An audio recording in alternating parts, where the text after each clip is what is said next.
What's going on, YouTube?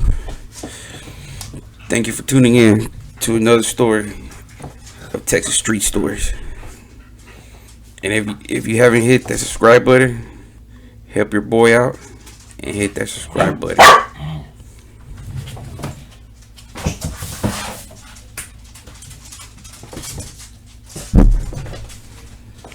On today's episode, we're going to be discussing the Texas Mexican Mafia, also known as La M. The Texas Mexican Mafia, or Spanish term La M, which translates literally to the M. The Texas Mexican Mafia was self-dedicated to the pursuit of organized criminal conduct, principally through drug trafficking, extortion, and assault. The Texas Mexican Mafia, including its leadership, membership, and associates, constituted an enterprise, as that term is defined in Title 18, United States Code, Section 1961-4. That is, a group of individuals associated. In fact, this enterprise constituted an ongoing organization whose members function as a continuing unit for a common purpose of achieving the objectives of the enterprise. This enterprise is engaged in its activities affected interstate and foreign commerce.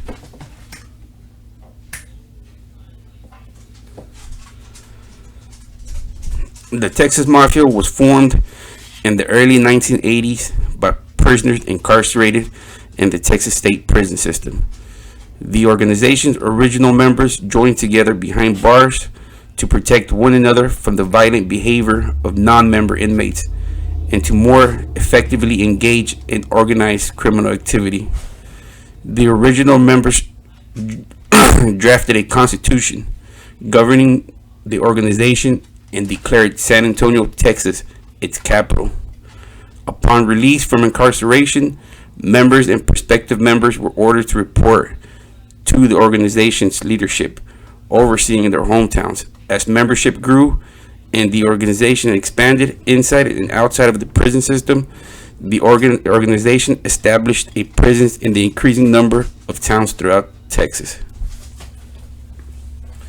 The Texas Mexican Mafia was governed by a strict code of conduct that expressly stated that the enterprise was a group devoted to crime and violence. This code was enforceable by death or serious bodily injury.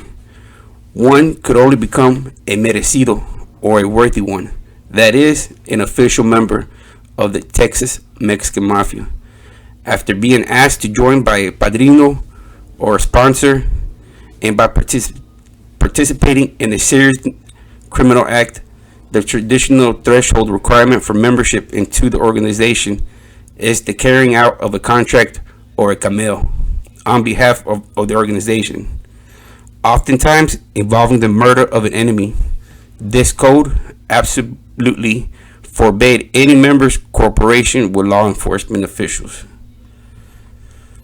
The Texas Mexican Mafia was organized in a hierarchy form that included a president, vice president, generals, captains, lieutenants, sergeants, and soldiers, also known by the Spanish term soldados. Prospective members closely associated with the organization, including prospects or prospects in esquina firmes, or non-member soldiers that had not yet risen to the level of a prospect.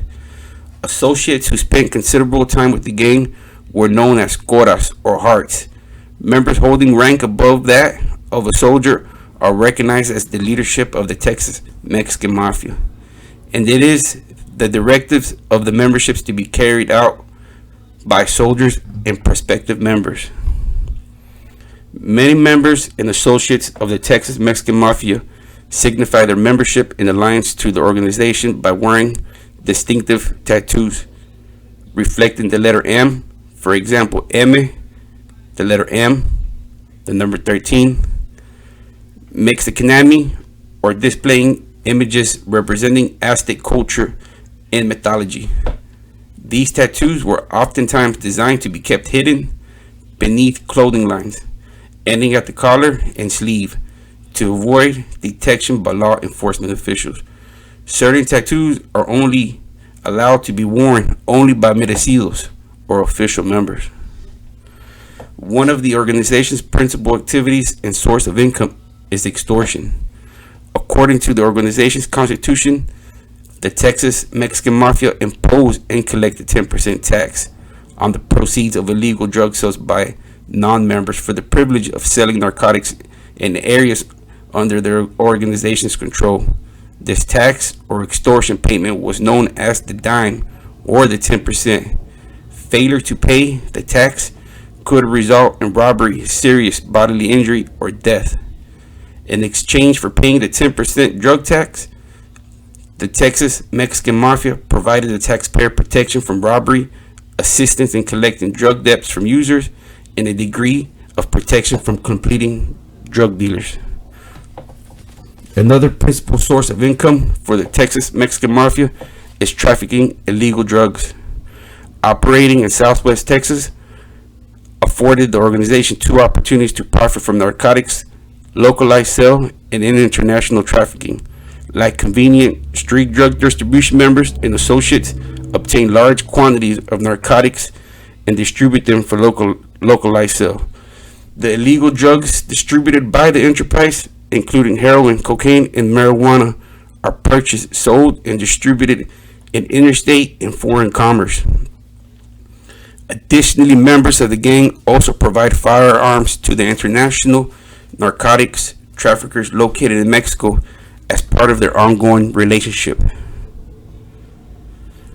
The purpose of the enterprise known as the Texas Mexican Mafia include the following: to enrich its members through, among other things, drug trafficking, extortion, weapon trafficking, and other violent crimes; to preserve and protect the power and profits of the Texas Mexican Mafia throughout the use of intimidation, violence, threats of violence, and assaults; to promote and enhance the Texas Mexican Mafia and its members' activities, to keep its victims in fear of the Texas Mexican Mafia and its members in compliance with its rules through violence and threats of violence.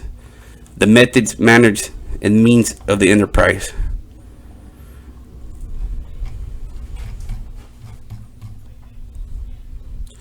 Among the means and methods by which members and their associates agree to conduct and participate in the affairs of the enterprise are the following. Members of the enterprise and their associates obtain money through the direct distribution of illegal drugs and through imposition of a collection of extortion payments, the dime, from drug distributors in exchange for authorization from the Texas Mexican Mafia to sell illegal drugs. Members of the enterprise and their associates obtain money by engaging in legal acts, including the threat, actual use of force, violence, and intimidation, including assault, extortion, robbery, kidnapping, and other acts of violence, all of which are conducted as part of the operation and management of the enterprise. Members of the enterprise and their associates protect the activities and affairs of the enterprise from competing individuals, rival gangs, and others through the use of illegal means, including the possession of firearms and engaging in acts of violence and threats of violence, and by coordinating with Mexican drug cartel members, including individuals associated with Los Zetas drug trafficking organizations. Members of the enterprise and their associates plan and coordinate the activities through regular meetings where the operations are discussed. Members of the enterprise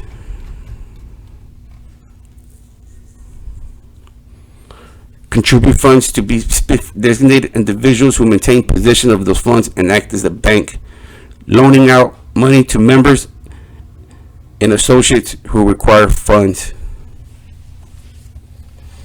So they basically, they look out for themselves. They got money coming in, they got dimes coming in, and well, my personal experience with them was, like I said, I come from a street gang. That's VNS 13. The 13 was put on it at one time because an older homeboy from that gang either was getting put on or got put on. But I do know that at one time I had a homeboy named Joker at a Whip Chapel, and I did meet his padrino one time. He had a couple of Eminem tattoos on his back. I did meet him. He was going that route. But me, I was already signed up with the tango. So, that's the Texas Mexican Mafia out of Texas, also known as the M. I will be dropping more content. Just kind of hard to do the research and get the facts right. But like I said, I end this video with a positive message. Just be yourself, because at the end of the day, you don't want to end up doing something or end up in a situation that you regret for not being yourself. So it's that simple. Just be yourself. And if you ain't hit the subscribe button, help your boy out and hit the subscribe button. I'm gonna be dropping more about Texas prison, Texas street gangs.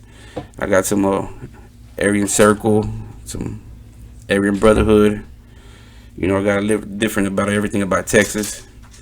And y'all stay tuned.